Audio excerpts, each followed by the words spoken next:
Hi guys, good evening. Ah, Ngayon po ay araw ng Martes. Okay? At sa mga oras na ito ay live po tayong muli para sa ating mga viewers. Yun, shout out nga po pala sa ating mga viewers diyan sa my PTC, Main at South, no? At sa lahat po ng nag-subscribe sa channel na ito. Okay? Ako nga po pala si Mr. Salvador Ibanales, okay? A practitioner. Naturopathic practitioner. Naturopathic practitioner.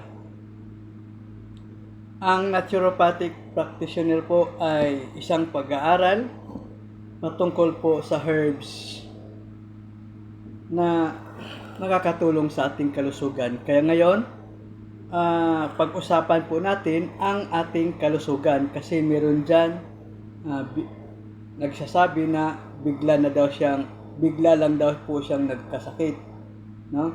Minsan naman sasabihin ng iba na kung siya daw po ay magkakasakit kay isang bisis lang, okay? At yun po ang i-correct natin, no? Pero bago po yan, ay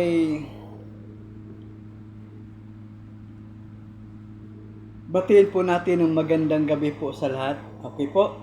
Kaya kung ikaw po ay bago pa lang sa channel na ito ay maaari po kayong mag-subscribe upang updated po kayo sa mga bago pang video na akin pong i-upload. Okay po? Ang pag-usapan po natin ngayon ay tungkol nga po sa kalusugan kasi meron tayong mga naririnig na kwento sa labas na ay si ganito biglang nagkasakit, dinala sa ospital kasi biglang nagkasakit, biglang nilang nagkaroon ng ganitong karamdaman. Okay? Meron naman tayong nabalitaan na si Poncio Pilato, si Juan de la Cruz, pag nagkasakit yan, minsan lang, no? Gusto ko lang malaman nyo na yung minsan at yung biglaan, hindi po yan biglaan. Akala nyo lang biglaan, pero yun po ay unti-unti na, no? Hindi natin alam na unti-unti na pala na nasisira yung kalusugan natin dahil sa lifestyle po natin. Kaya, pagka po nakitaan natin ng symptoms, akala nila ay yun ay bigla. Hindi nila alam na malala na pala yung naramdaman nila nung makita yung sintomas po, ano. So paano nga po ba natin malalaman? So ano po? Okay? So ayun nga pong pag-usapan natin, no? So ganito po 'yon.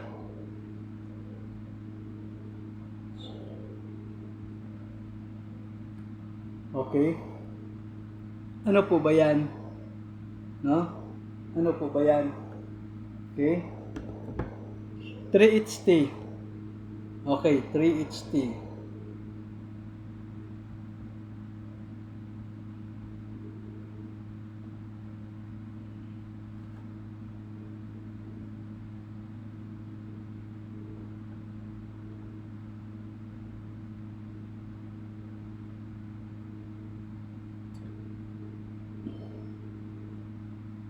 Okay? Ano po ba yung 3HT? Okay? Ganito po 'yon.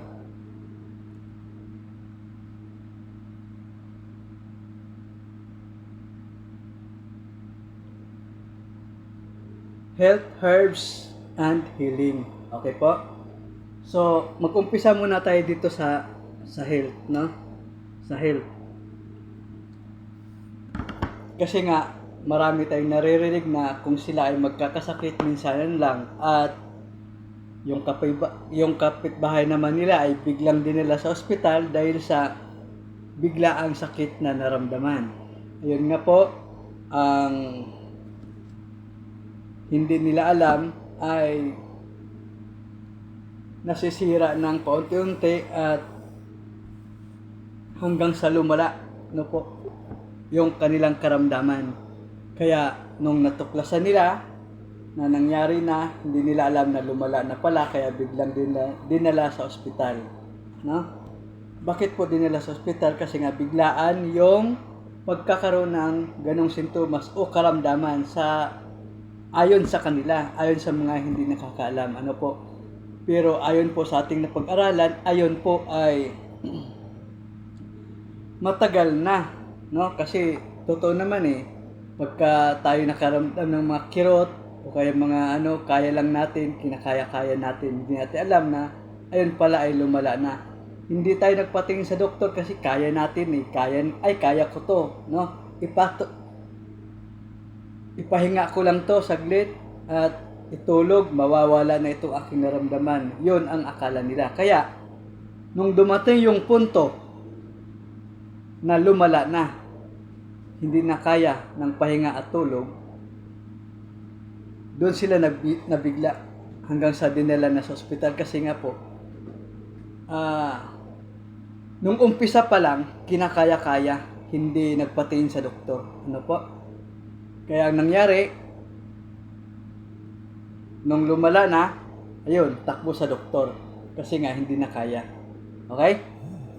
So, pag-usapan natin yung health. So, sa health tayo, ano po? Yun pong health po kasi natin, okay, nire-recommend lagi ng doktor na eat glasses, no? Drink 8 glasses of water every day. 8 glasses. Kaso yung iba, ang iniinom po, kung hindi Red Horse, ay gin bilog, 4 cantos. At bukod sa 4 cantos, meron pa yung mga hard liquor, no?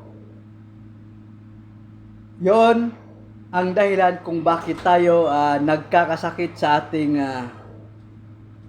lifestyle na pamamaraan. Ayun nga po yung mga dahilan kung bakit, no? Biglaan. Akala nila biglaan, no? Pangalawa, imbis na tubig ang iniinom ay yung mga hard liquor, no? Minsan Red Horse, no? Minsan bilog. Di baling makailang case doon sa Red Horse, pero sa tubig kukunti lang. Ang problema po kasi, pagka uminom ka ng Red Horse, hindi napapagaling doon yung iyong karamdaman. Halimbawa po, meron kang problema sa puso, hindi po napapagaling ng Red Horse yung sakit ng iyong puso. Meron kang halimbawa ay large heart enlargement, so hindi po napapagaling ng isang Red Horse. Kahit ilang case pa ng Red Horse, no? Yung heart enlargement mo. Bakit? Kasi po, hindi naman po siya through healing process. Okay?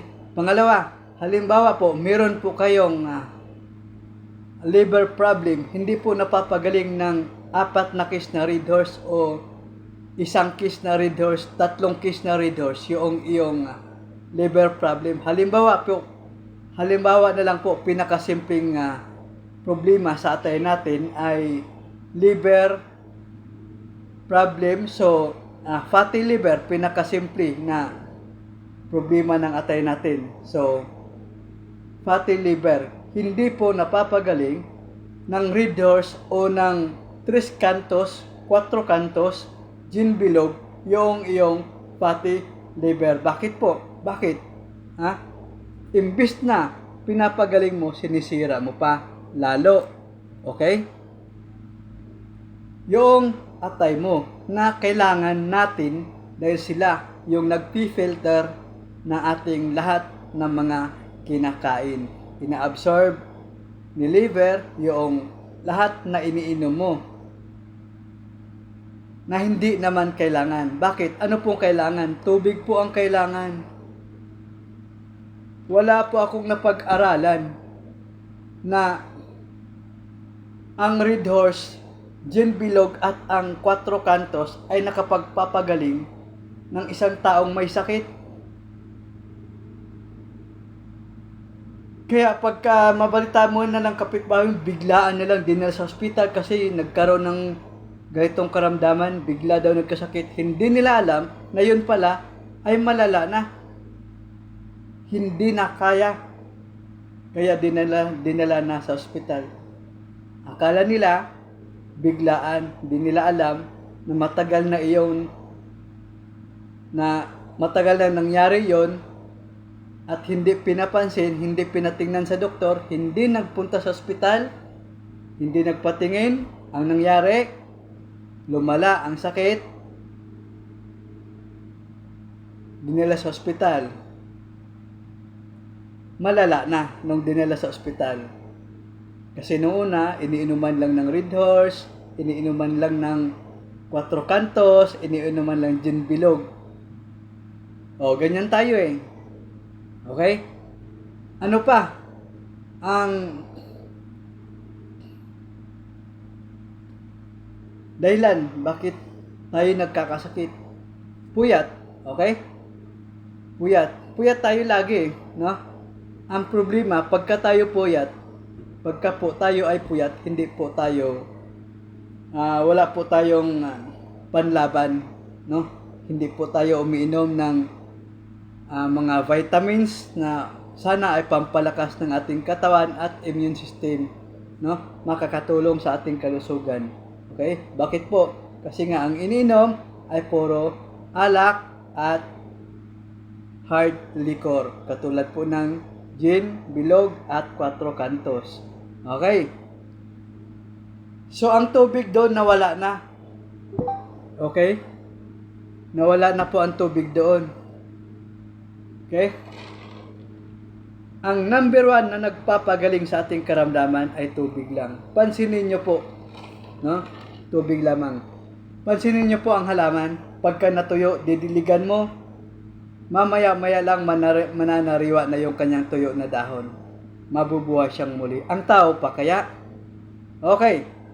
Ngayon, hindi ka uminom ng tubig, puro kaalak, Red Horse, natutuwa ka pa kasi dami pa ka nainom na Red Horse. Ikinatutuwa pa ng marami. Halakhak dito. Kung tumawa, abot hanggang tinga. Pero kung magkasakit na, todo iyak na. Bakit? Hindi na kaya eh. No?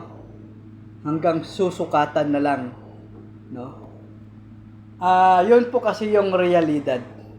Imbis po kasi tubig ang ating iinumin, nandun tayo sa parte na ito na yun naman ay hindi dapat inumin kasi nga hindi naman kailangan ng ating katawan. Ang tubig ba kailangan nating katawan? Opo. Ang tubig po ay kailangan nating katawan. 70% kailangan sa mata. 70% kailangan ng tubig ang liver. 70% kailangan ng tubig ang kidney. Kailangan ng kidney ang tubig. 70% kailangan ng baga ang tubig. 70% kailangan ng puso ang tubig kasi ito ang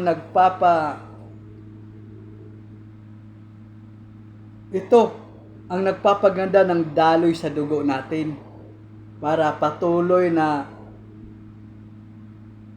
mag-pump yung heart natin, hindi mapapagod, no? Ito ay nakakatulong para magdala ng oxygen sa ating utak. Tapos, pinalitan mo ng alak, ay di nahilo ka ngayon. Bakit? Pansinin mo, pag nainom ka ng alak, nahihilo ka. Bakit ka nga nahihilo? Kasi nawawala yung oxygen. Okay? Tapos, dinagdagan mo pa ng isang case. O di lalo ka na. Tumba-tumba ka na ngayon. Tingnan mo kung nakakatulong ang Red Horse sa iyong katawan. Di ba hindi? Pagkatapos niyan, hindi lang yon, nahilo ka. Akala mo okay lang. Natutuwa ka pa. Kasi nahilo ka na. dinagdagan pa ng isang case. Sige, tuloy ang inom. Ang hindi mo alam, nasisira ang atay mo. Anong mangyayari? Anong mangyayari sa iyo pagka nasira ang atay mo? Magkakaroon ka ng hepatitis. Nakakasira hindi pala nakakatulong ang inom. Di ba? Hindi nakakatulong ang pag-inom, bagkus ito ay nakakasira pa ng ating kalusugan. Kung sa tubig ka. Okay? Palalakasin nito ang malabo mong paningin. At pasisiglahin nito ang tissue at cells natin na humihina dahil sa yun nga, real talk na lang tayo, humihina dahil sa katandaan natin, no? Dahil paglagpas nga po ng 40 natin, 40 pa, 30, humihina na yan. So, dapat, doon pa lang, pagpasok ng 19, nagpapalakas ka na ng immune system mo, at ng katawan mo. Bakit? Hindi naman sa humihina, naubusan lang ng vitamins yung katawan natin. Okay? At ang tubig din mismo ay nakakatulong para maglusaw ng mga bukol sa ating katawan. May quitter ka, lymphoma, bukol sa iba't ibang parte ng katawan, magtubig ka. Yung sinasabi ng doktor na ano ba yon? 38 glass tama of water, recommended nila yon. 3 glass of water, okay, 3 glass of water every day. Kulang pa yon pagka ikaw ay mayroong karamdaman, halimbawa nilalagnat ka tapos 3 glass of water lang every day. Kulang yon. Dapat nga dagdagan mo 4 hours. 4 glass of water every day, every 2 hours. Bakit? During the fever, naglilinis yung katawan natin, nagde-detoxify para maalis yung mga foreign bacteria na nakatira sa katawan natin. Pagkatapos ang ininom mo alak, di nahilo ka na. Wala nang function. Okay? Wala nang function. So ano pala ang number 1 na gamit sa kalusugan natin? Tubig, walang iba kundi tubig. Nakakatunaw din ng kanser ito. Nakakatunaw din ng kanser. Okay? Ngayon, may sakit ka na, hindi ka pa nagpa-doktor. Anong kailangan? Okay? So, dapat ayaw mo magpatingin sa doktor, may alam ka ano dapat ang gagawin. So, dito na papasok ang herbs, no? Dito na papasok ang herbs. Bakit? Ayaw mo magpa-doktor, ayaw mong pumunta sa ospital kasi wala kang pera. Pero nagkasakit ka. Problema ba yan ng pamilya? Problema yan. Dahil kung hindi problemahin yan ng pamilya, lahat kayo magkakasakit dyan. Kaya, dapat may pananggalang ka. No? Ano dapat? Herbs. So, herbal. Anong magagawa ng herbal? Okay? Ano naman ang herbal? Okay, halimbawa, meron kang cancer. Ano ito? Mangustin. Okay, Santox. Ang mangustin ay kilala sa tinatawag na queen fruits. Queen fruits kasi siya lang yung prutas na nakakatulong upang pigilan ang paglaki ng cancer cells. Okay? Nakakatulong ang Santox na may ingredients na mangustin upang pigilan at ma-prevent ka, malayo ka sa tinatawag na cancer cells. Okay? Ano po ba itong cancer cells? Ito yung uri ng cells na lumalaki pagka po ikaw ay naging pabaya sa iyong lifestyle. Ang dami mong kinakain na kung ano-ano, ang dami mong ginagawa sa buhay mo na hindi naman dapat gawin, mag-activate si cancer cells. Lalaki yon, lalaki. Pagka ininom mo si Santox, pipigilan nun ang paglaki, pipigilan nun hanggang sa palitang paliit at nang mawala yung cancer cells mo. Ano ang matira? Good cells na lang. Sino si good cells?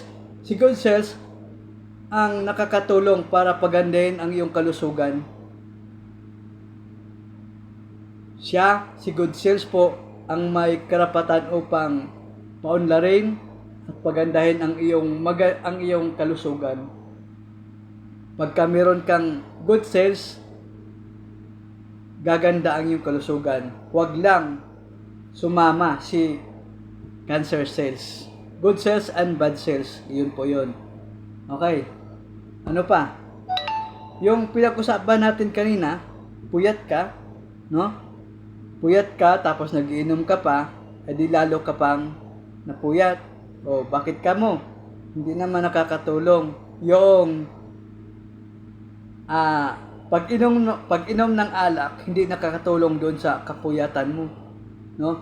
Kaya kailangang nakakatulog kasi naubusan ka ng oxygen. Kaya kinabukasan, anong maramdaman mo? O, di ba? Dahil uminom ka ng alak, malayo, no? Malayo sa'yo yung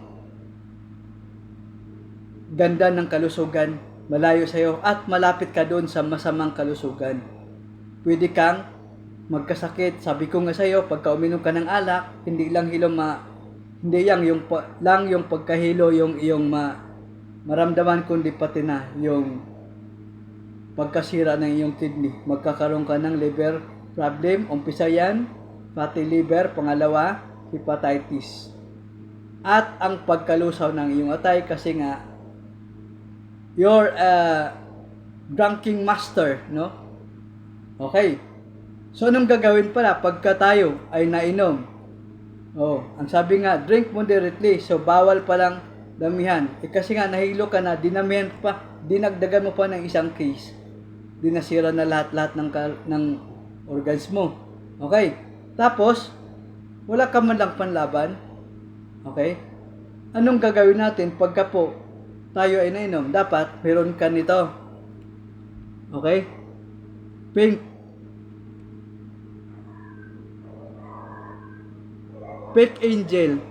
Angel Glutathione. Okay po? Ang Pink Angel Glutathione po ay tumutulong para pasiglayin ang iyong atay at panlaban na rin to prevent hepatitis at fatty liver. Ganun po ang workout ng Pink Glutathione. Okay po? Ayan, Pink Glutathione. Okay. Kailangan mo yan, lalo na pagka ikaw ay nagpupuyat at nag-iinom. Dahil hindi mo mapigilan na uminom, dapat inumin mo rin ito to prevent liver problem, kasi lulusawin yung lulusawin ng alak yung liver mo, kakainom mo ng alak. So, ito naman, pagka meron ka nito, pinapasigla nito, dinidepinsaan nito, sinishield nito yung liver mo. Pinoprotektahan nito ang liver mo para doon sa iniinom mo na hindi naman dapat inumin. Pero mas maganda, itabi mo na si alak, no? Itabi mo na si alak, magbagong buhay ka na bago ka pa magkasakit ng malala. Itabi mo na si alak, linisin mo ang atay mo, linisin mo ang liver mo. Ngayon pa lang habang maaga pa. Okay? Pink Angel glutathione ka na. Okay? Yan po ang magandang panlaban sa hepatitis at liver problem. Okay? Next. Puyat ka. Puyat ka, wala kang vitamina na panlaban. I-rescue 5 mo na yan. Puyat ka, i-rescue mo na yung kalusugan mo. Dahil nung time na dapat matulog ka, magre-repair sana yung katawan mo. Habang natutulog tayo, nagre-repair ang katawan natin. Kaya lang, puyat ka, hindi ka nakatulog, gawa ng lifestyle natin o kaya trabaho natin, overtime tayo sa work. Kaya, overdue na rin yung katawan natin, walang panlaban. I-rescue mo na yan. I-rescue mo kalusugan mo. No? Walang ibang tutulong sa'yo, kundi ito lang. No? I-Trucy mo na yan. Dahil ang Trucy ay isang vitamin C na nakakatulong sa ating kalusugan.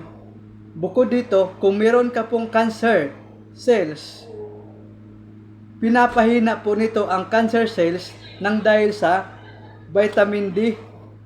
Okay po? Vitamin D lamang po ang makakatulong para ma-prevent ka doon sa tinatawag na cancer cells. Okay? Bukod po sa mangosteen, meron din po tayong Trucy. Ayan po. I-rescue mo na yan, yung kalusugan mo, bago pa mahuli ang lahat. Okay? Dala rin po nito ang zinc. Kung makakalimutin ka dahil sa sobrang trabaho mo, sa kasipagan mo, zinc po ang